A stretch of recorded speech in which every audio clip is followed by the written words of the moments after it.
What's up YouTube, Crafting Cars here, and I am super excited to make this video today because after saving up some money and waiting some time, I finally got some new parts, and that gives me an excuse to start tearing apart this Honda B16 dual overhead cam VTEC cylinder head. So let's get right into it. If you want to know how to remove the cylinder head from the engine block, as well as take off, the cams and the cam caps and all that good stuff, I did make a video on that a while back, and I'll leave a link down in the description. But anyways, in today's video, I'm going to be showing you how to remove these lifters here, or some people call them rocker arms, as well as these lost motion assemblies down here. Now, if you don't know what the heck I'm talking about, that's okay because I'll have plenty of time to explain it in the video.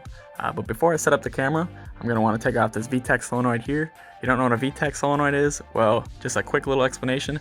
If you want to race your car and you're trying to clap Mustangs on the streets, this is kind of your key right here.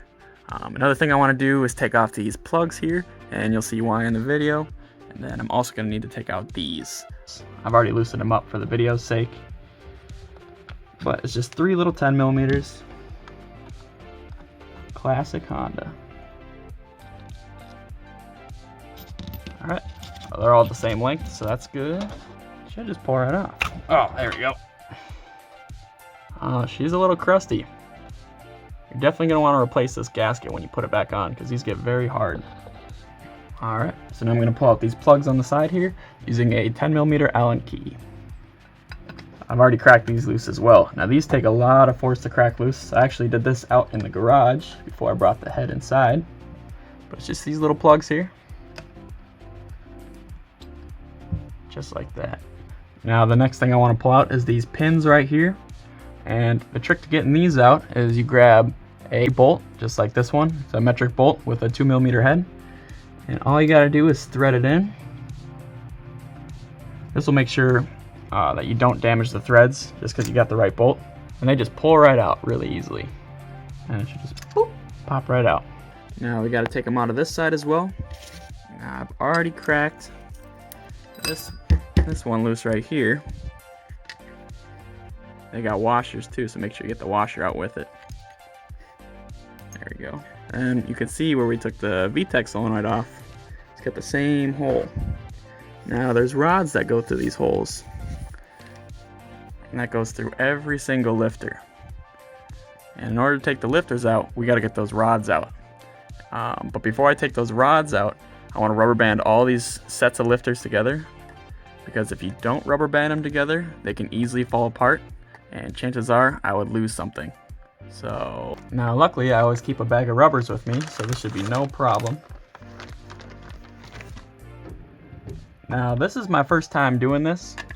Comment down below if you remember your first time. Wrap it around twice. And there's one set, so I'm going to go ahead and do all the other ones.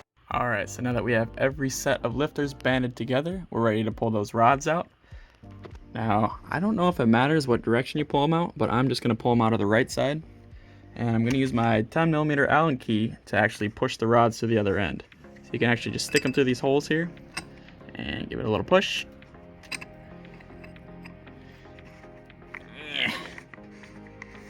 And just like that. You might be wondering to yourself, hey, what's that little hole for?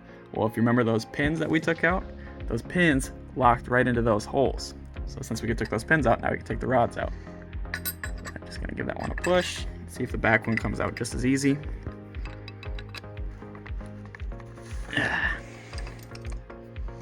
Yep. Alright,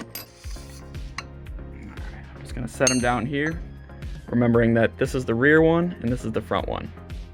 So we got them all banded up and they should be just able to be pulled right out. But before I do that, I'd like to explain this real quick. So you'll notice that these 3 sets of lifters match up perfectly with each of these 3 sets of lobes on the 2 cams. Now what those cam lobes do is push down on these 3 lifters, and the left and the right one are in charge of opening and closing the valves on the exhaust as well as the intake side.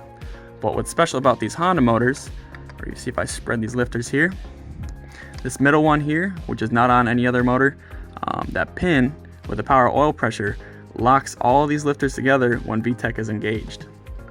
And so that allows, if you notice, a bigger center lobe here in the set of 3.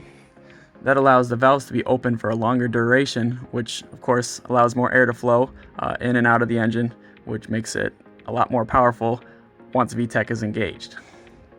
Now when VTEC's not engaged, you might be wondering, okay, what do they do with this middle lifter then? It's just going to be flopping around. Well, if you pull it out, you see this squishy boy right here. And with this little squishy boy here, this is called the LMA, or lost motion assembly, that I mentioned earlier in the video. That keeps pressure on the center lobe when VTEC isn't engaged, and that just keeps it from rattling around. But let me just pull these out quick. Of course, keeping it organized with the intake and exhaust side, because you want to put these back exactly how you found them.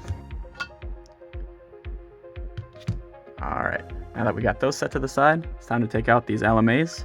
Now these, since I am replacing, I'm not afraid to take them out with a needle nose pliers, so that's what I'm going to do. Now the only tricky part here is that they can get a little bit slippery. But if you get it gripped good enough, whoop, just be able to pop it right out.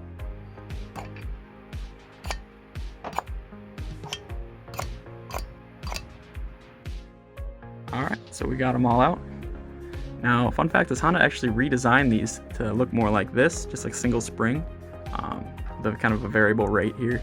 And all the aftermarket ones look like this as well, all the upgraded ones and everything. The problem with these is as they'd wear out, the little cushion inside would wear out, and then they would make like a clicking noise. So then a lot of these like 90s dual overhead cam Honda motors that you hear like a really loud, kind of like a valve ticking noise, a lot of times it can actually be caused by this. They'll be in good shape if it kind of sounds like, you know, like a good pussy noise, but if it's really clicky, then you know it's time to replace them. Now these on this motor, listen for yourself, I'd say it's probably,